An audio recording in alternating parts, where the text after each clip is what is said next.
योगी जी जो कुछ कह रहे हैं कॉन्फिडेंशियल है, सही कह रहे हैं। माइनस योगी भारतीय जनता पार्टी का कोई अस्तित्व उत्तर प्रदेश में नहीं है। एक बड़ी बात मैं कह रहा हूँ, हल्के में न लीजिए। कल्याण सिंह मत समझिए आप, कल्याण सिंह बेचारे स्वर्गीय हो गए, उन्होंने भी बगावत किया था, वहाँ भारतीय मत समझिए। ये योगी आदित्यनाथ है, ये मठाधीश है भाई। ये पहले से ही मैनेजिंग पावर है। 5 साल तक खींच के लाना, जिनका नामो निशान ना हो, मुख्यमंत्री के रेस में दूर दूर तक नहीं।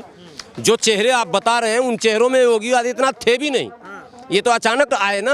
और 5 साल तक खींच लिया का मतलब समझ रहे हैं, मैनेजिंग पावर है ये माइनस योगी भारतीय जनता पार्टी लड़ ही नहीं पाएगी चुनाव, चाहे आप जितनी बात। और 2024 के प्रधानमंत्री, ये जो डर बताया जा रहा कि अगर 22 में मुख्यमंत्री बने तो 24 के प्रधानमंत्री के दावेदार होंगे, इसलिए मोदी जी डर रहे हैं या अमित शाह जी डर रहे हैं, सारे लोग डरे, लेकिन बगैर योगी के नेतृत्व के चुनाव मैदान में भाजपा नहीं जाएगी। आपने एक और अफवाह सुना होगा, मंत्रिमंडल में फेरबदल हुआ क्या?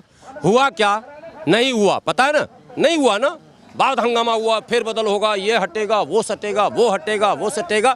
इक्के दुक्के को 19-20 करके खेल खत्म कर लिया गया और तमाम बातें अफवाह साबित हो गई। योगी जी के दिल्ली दौरे पर जो आंकलन लगाए जा रहे थे वो सब बेकार हो गए और सब लोग नतमस्तक हो जाएंगे योगी के आगे। फिर ऐसी स्थिति में जो है केशव प्रसाद मौर्य का क्या रोल? केशव प्रसाद मौर्य कौन है?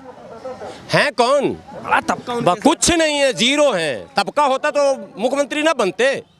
केशव प्रसाद मौर्य या स्वामी प्रसाद मौर्य की हैसियत क्या है? भाजपा उसको रखे हुए है, यही हैसियत है। भाजपा निकाल फेंक देगी, विधानसभा न जीतेंगे। आज मैं कह रहा हूँ, भाजपा जिस दिन सिंबल छीन लेगी, विधानसभा नहीं जीतेंगे वो। ये आपके द्वारा वहाँ तक बात पहुँच जाए केशव प्रसाद मौर्य जी के पास, ये हवा में न उछले, इसका नाम भाजपा है। ये कोई छोटी मोटी आइटम नहीं है भाजपा। केशव प्रसाद मौर्य जैसे कईयों को पॉकेट में रखकर भाजपा चलती है। अरे साहब, गुजरात में इतने मुख्यमंत्री बदल गए, उत्तराखंड में बदल गए, कहीं पत्ता हिल रहा क्या? भारतीय जनता पार्टी का मैनेजिंग पावर है और उस मैनेजिंग की टीम में योगी हैं। अगर केशव प्रसाद मौर्य जी अगर लड़ाई में नहीं होते, रेस में नहीं होते, तो फिर उनका नाम फिर पहले वो उस वर्ग के वोटों को समेटने के लिए 2-4 चेहरों को लाया जाता है। चूंकि मौर्य अधिकांश वोट बसपा के साथ था 17 से पहले, सपा के साथ भी नहीं था। मौर्य वोट बसपा के साथ था, कुछ राजभर जी के साथ थे, राजभर आ गए अलायंस में, राजभर आ गए अलायंस में। मौर्य जी स्वामी जी स्वयं आ गए, स्वामी प्रसाद मौर्य, और ये पहले से मौर्य जी थे केशव प्रसाद। तो मौर्य वर्ग पूरा उठ के आ गया कि भाई इसमें फिर टिकट मिल गया स्वामी प्रसाद को भी, उनके बेटे को भी। कुल मिलाकर मैनेज करके चुनाव निकाला गया। योगी जी की अभी लहर है, बहुत लहर है। योगी की लहर को तोड़ने के लिए किसान, जवान, हिंदू, मुसलमान और तमाम बुद्धिजीवी वर्गों को एक होकर एक बड़ी रणनीति के साथ हमलावर होना होगा। जैसे उनके ये मुद्दे हैं, राशन का, चचा जान का, और विकास के कई मुद्दों को जो वो धार्मिक एंगल देते हैं, उस पर ऐसा घेरिए कि पिछली सरकार के सचिव तक पहुंच जाए, मंत्री तक, तुमने कार्रवाई क्यों नहीं की। लेकिन वो घेराबंदी अभी हो नहीं रही है। नहीं, घेराबंदी नहीं हो रही है, लेकिन बाला ये जाता है कि किसी चीज़ का जो असर होता है वो धीरे धीरे उतरता है लोगों के मन से।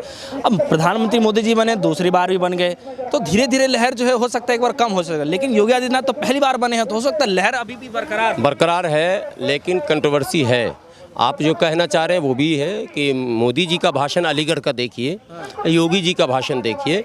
मोदी जी मुसलमान के घर में रहना, मेरे पिताजी के घर आते थे, वो सब सुना ना आपने भाषण में। ये अलीगढ़ के थे, बंडी पहनते थे और ताला बेचते थे, मेरे ही घर पे सोते थे। मतलब मुस्लिम प्रेम दिखाने का बहुत प्रयास मोदी जी ने किया है। और ख़बरें ये भी आ रही हैं कि कुछ मुस्लिम को टिकट भी भारतीय जनता पार्टी देना चाह रही है, योजनाएं बन रही हैं, रणनीतियां बन रही हैं, वो सब है। लेकिन इंटरनल बात, वो जनता के बीच की बात, क्या लहर है, नहीं लहर, पार्टी में पकड़ है, ये मैं कहना चाह रहा हूँ। जनता में कितनी लहर है वो तो अब नाई रे नाई कितने बाल बोला हुजूर, अब भी बस मतवा मुड़ेंगे और पता ही चल जाएगा कितना बाल है। वो इलेक्शन में सब पता चल जाएगा। लेकिन पार्टी में ग्रिप है, पार्टी में किनारा नहीं किया जा सकता। योगी जी को कोई किनारा पार्टी में नहीं कर सकता, अगर करेगा तो पार्टी खत्म हो जाएगी। बहुत बहुत शुक्रिया हमें इतना ज़्यादा वक्त देने के लिए, समय देने के लिए।